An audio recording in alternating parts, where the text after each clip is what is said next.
నమస్తే అండి, ఎలా ఉన్నారు అందరూ? బాగున్నారా? నేనైతే బాగున్నానండి. మీ అందరికీ అమ్మవారి ఆశీస్సులు ఎల్లప్పుడూ ఉండాలని కోరుకుంటూ, అప్పులు తీర్చలేని పరిస్థితిగా ఉందండి. దానివల్ల మానసికంగా, ఆర్థికంగా, శారీరకంగా చాలా ఇబ్బందులు ఎదుర్కొంటున్నామని, వాటి నుంచి బయటపడడానికి ఏదైనా పరిష్కార మార్గం ఏదైనా ఉంటే చెప్పనని అడుగుతున్నారు. ఆ విషయం మీదనే ఈరోజు వీడియో ఉంటుందండి. అయితే ముందు వీడియోల్లో అప్పుల గురించి చాలా అనేక రకాలైన పరిహారాల గురించి నేను చెప్పాను. ఒకసారి మీరు ఛానల్లోకి వెళ్ళి మీరు చేయగలిగే వాటిల్లో నుంచి ఏదో ఒకటి మీరు చూస్ చేసుకొని ప్రయత్నం చేయండి. అయితే కొందరు అన్నారు, మీరు చెప్పిన పరిహారాల నుంచి మాకు టైము అలానే పదార్థాలు మా దగ్గర లేవండి, చేయలేని పరిస్థితిగా ఉంది, అంతకంటే ఈజీగా ఉండే పరిహారం ఏదైనా ఉంటే కనుక చెప్పండి అని అన్నారు. తప్పకుండా మీరు ఈ పరిహారం చేసి చూడండి, నమ్మకంతో చేసి చూడండి. ఈ పరిహారం చేసేటప్పుడు మీకు ఎలాంటి నియమ నిబంధనలు అంటూ ఏమీ లేవు, ప్రతి ఒక్కరు కూడా చేసుకోవచ్చు. మనం తీసుకున్న అప్పులు తీర్చలేకపోవడానికి కారణం ఏంటంటే కొన్ని బలమైన కారణాలు ఉన్నాయి. వాటిల్లో చూసుకున్నట్లయితే మన జాతకంలో కొన్ని సందర్భాల్లో మనకి శని భగవానుడు కానీ, రాహుకేతువులు కానీ నీచంలో ఉన్నప్పుడు, అప్పుడు మీరు తీసుకున్న రోజున సమయము సందర్భాన్ని బట్టి మన నక్షత్రానికి అనుకూలమైన రోజు లేనప్పుడు, మీరు అప్పు తీసుకున్నప్పుడు, ఇలాంటివన్నీ కూడా ఉన్నప్పుడు ఒక్కోసారి అప్పులు తీర్చలేని పరిస్థితిగా ఉంటుంది. అప్పులు తీర్చడానికి ఎంతో కష్టపడుతుంటారు. డబ్బులు ఉన్నవాళ్ళు కూడా ఇబ్బంది పడుతూ ఉంటారు. ఎందుకంటే చాలామంది ఉద్యోగస్తులు credit cards, house loans, vehicles, అది చిన్నదైనా పెద్దదైనా ఏదైనా కావచ్చండి, ఏవైనా మీరు తీసుకున్నప్పుడు అలాంటి వాటి మీద అప్పులు చేయడంతోనూ, లోన్ తీసుకోవడము, ఫ్రెండ్స్ దగ్గర చేయి చాపి తీసుకోవడము, ఆ తర్వాత మీరు ఇవ్వలేని పరిస్థితిగా రావడము, ఈ రకంగా గడిచిపోతూ ఉంటుంది. పోనీ డబ్బులు వచ్చాయి, అప్పు తీర్చేద్దాం అనుకుంటారు, అనుకోకుండా ఖర్చులు రావడము, అవసరమైన దానికంటే కూడా వేరొక దానికి ఖర్చు పెట్టేయడము, దాంతో తీర్చలేని పరిస్థితిగా ఉంటుంది.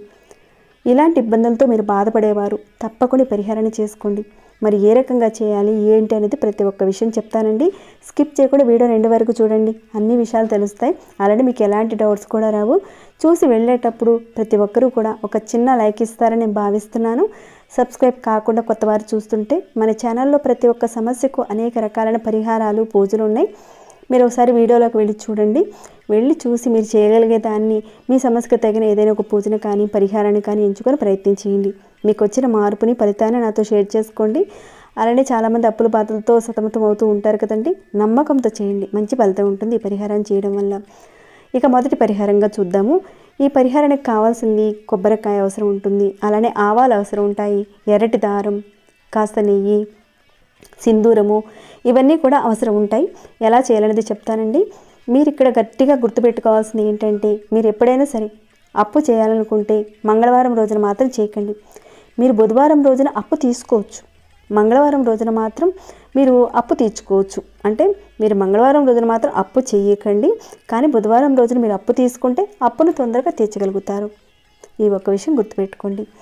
మొదట మీరేం చేస్తారంటే కొబ్బరికాయ తీసుకోండి. దీన్ని మీ పూజా మందిరంలోనే చేసుకోవాలి. పరిహారాన్ని మీరు చేయాలనుకున్న ముందు రోజునే బాగున్న చక్కగా ఉన్న కొబ్బరికాయ తెచ్చుకోండి. ఏ రోజు చేయాలి ఏంటనేది కూడా చెప్తాను. మీరు కాస్త సింధూరం తీసుకోండి ప్లేట్లోకి, దాంట్లో కొద్దిగా నెయ్యి వేసి పూర్తిగా చక్కగా పేస్ట్లా తయారు చేసి పెట్టుకోండి. సింధూరం గురించి మనందరికీ తెలిసింది, ఆంజనేయ స్వామికి ఎంతో ప్రీతికరమైందని సింధూరంతో ఈ పరిహారం మనం చేసుకుంటున్నాం.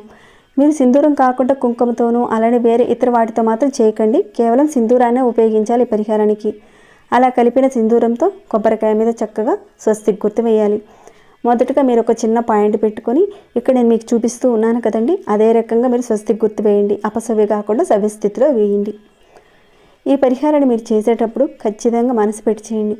ఎప్పుడైనా ఇలాంటి చిన్న చిన్న పరిహారాలు చేసేటప్పుడు ప్రకృతితోనూ అలానే పదార్థాలతోనూ, నమ్మకంతోనూ, దేవుడి మీద విశ్వాసంతోనూ, ఇంకా భక్తితో చేసే దాన్ని బట్టే ఉంటుందండి అక్కడ ఫలితం అనేది. ఈ పరిహారాన్ని చేసేటప్పుడు మనస్ఫూర్తిగా మీ యొక్క సమస్యలకు మార్గాలు తెలియాలి, ఎంతో కొంత మీకు మార్పు కనిపించాలి అని ఆ భగవంతుని కోరుకొని చేస్తే ఖచ్చితంగా వాటి నుంచి బయటపడతారు. ఇది మొదటి పరిహారంగా చెప్తున్నానండి. ఈ రకంగా చేయండి. స్వస్తిక్ గుర్తు వేసిన తర్వాత ఎరుపు దారం తీసుకోండి. మీ కుటుంబ సభ్యుల్లో హైట్ ఎవరైతే ఎక్కువగా ఉన్నారో, అంటే దాదాపుగా ఒక 6 అడుగుల పొడవున్న దారం తీసుకోవాలి పరిహారానికి. మామూలుగా ఇలాంటి ఎర్రటి దారం తీసుకోవచ్చు, లేదంటే ఇక్కడ మీరు చూస్తున్నారు కదండి మిక్స్డ్ కలర్ దారం, అలాంటిదైనా సరే తీసుకోండి. మీరేం చేస్తారంటే ఈ కొబ్బరికాయ చుట్టూతా కట్టాలి. ఇన్ని రౌండ్లు చుట్టాలి అనేం లెక్కే లేదండి.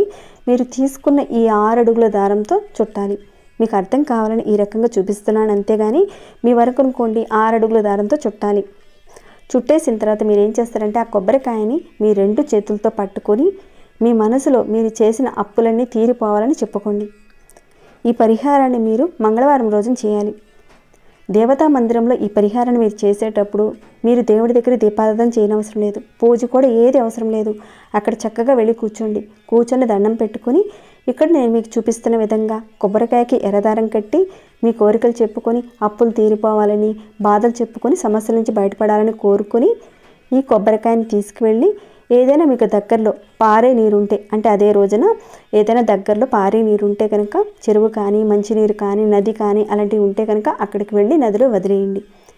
ఈ రకంగా మీరు పరిహారం చేసుకోవాలి. అప్పుల బాధల నుంచి మీరు చక్కగా బయటపడతారు. అంటే ఇప్పటికిప్పుడే మీరు ఎక్కువగా మొత్తం తీర్చలేకపోయినా కానీ నెమ్మదిగా తీర్చగలిగే శక్తి అనేది ఆ భగవంతుడు మీకు కలిగిస్తాడు. ఇక తర్వాత మరొక పరిహారం గురించి కూడా చూద్దాం. ఇక్కడ మీరు చూస్తున్నది ఆవాలు.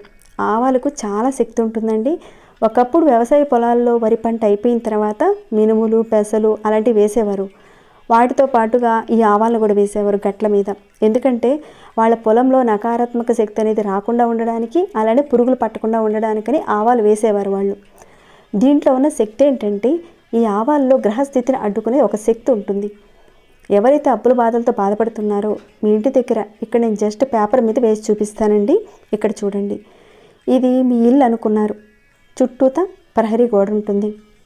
దాని నుంచి కానీ లేదంటే బయట వైపు నుంచి కానీ మీరు ఇక్కడి నుంచి మొదలుపెట్టి చుట్టూతా ఆవాల్ని కాస్త చేతిలో పట్టుకొని కాస్త వేసుకుంటూ తిరిగి మీ ప్రధాన ద్వారం దగ్గరికి రావాలి. అంటే కొద్దిగా ఆవాలు వేసుకుంటూ రావాలి. కాస్త పిడికిడ ఆవాలు మీ చేతిలో పట్టుకుని ఇంటి చుట్టూతా రౌండ్గా తిరుగుతూ లోపల వైపు కాదండి బయట వైపునే చేయాలి. ఈ పరిహారాన్ని మనం ఎప్పుడు చేయాలి? మంగళవారం రోజునే చేయాలి ఈ పరిహారాన్ని. ఇలా చేయడానికి కలిగిన ఉద్దేశం ఏంటంటే మీ ఇంటికి ఒక బంధనం వేసినట్టు వస్తుంది. ఒకవేళ మీ ఇంట్లో నకారాత్మక శక్తి ఉందనుకోండి, అప్పులు తీర్చలేని పరిస్థితి కూడా వస్తుంది. ముందు వీడియోలో నేను మైత్రి ముహూర్తం గురించి కూడా చెప్పాను. ఆ ముహూర్తంలో కాస్తని మీరు అప్పు తీరిస్తే తొందరగా అప్పును తీర్చగలుగుతారని చెప్పాను. కానీ ఇంట్లో నకారాత్మక శక్తి ఉన్నా కానీ అప్పులు తీర్చడానికి అడ్డంకులు వస్తాయి. కాబట్టి చెప్పుకున్న మైత్రి ముహూర్తంలో మీరు ఆ పరిహారం చేసుకున్నా లేదంటే వేరొక పరిహారం చేసుకున్నా కానీ నకారాత్మక శక్తిని కూడా మీరు పోగొట్టుకోవాలి. ఈ విధంగా మీరు మంగళవారం రోజున చేయటం వల్ల మీ యొక్క ఆలోచన విధానం మీద పనిచేసే ఆ నెగిటివ్ ఫోర్స్ అనేటివి తగ్గి అప్పులు తీర్చడానికి మార్గాలు మీకు తెలుస్తాయి. ఒకవేళ మీరు నెలసరిలో ఉన్నా కానీ ఏ ప్రాబ్లం లేదండి. ఒక 5 మంగళవారాల పాటు ఖచ్చితంగా చేయండి. ఈ రకంగా 5 మంగళవారాలు పూర్తయ్యేసరికి మీకు అనేక రకాలైన మార్గాలు తెలుస్తాయి అప్పులు తీర్చడానికి. చేసిన తర్వాత మీరే చెప్తారండి చాలా మంచి పరిహారం చెప్పారని. ఇక్కడ యూజ్ చేసిన పదార్థాలు మాత్రం తప్పకుండా వాడండి, వేరే ఇతర పదార్థాలను మాత్రం వాడకండి. ఒకవేళ ఈ పరిహారాన్ని మీరు చేయలేని పక్షంలో ఒక సమస్యకు ఎన్నో రకాలైన మంత్రతంత్రాలకు సంబంధించిన పరిహారాలు ఎన్నో ఉన్నాయండి. అన్ని తంత్ర పరిహారాలు శక్తినిచ్చేటివి, ఫలితాన్ని ఇచ్చేవి. కాబట్టి ఆ పరిహారాల్లో నుంచి ఏదోటి మీరు చేసుకోండి. మంచి ఫలితాలు మీరు పొందాలని నేను కోరుకుంటున్నాను. ఇక ఈ వీడియోని ఇద్దరితో ముగిస్తున్నానండి. ఇంకేమైనా డౌట్స్ ఉంటే అడగండి, తప్పకుండా రిప్లై ఇస్తాను. అలానే మీకు ఎలా అనిపించింది అన్నది కూడా కాస్త కామెంట్ రూపంలో నాకు తెలియచేయండి. లైక్ చేయని వారు ఇంకా చూస్తుంటే వెళ్ళేటప్పుడు ఒక చిన్న లైక్ ఇచ్చేసి వెళ్ళండి. సబ్స్క్రైబ్ కాని వారు మన ఛానల్కి సబ్స్క్రైబ్ చేసుకోండి. ప్రతిరోజు మన ఛానల్లో ఉన్న వీడియోస్ చూస్తూ ఉండండి. మరొక భక్తి వీడియోలో మళ్ళీ మిమ్మల్ని కలుసుకుంటాను. అంతవరకు సెలవు.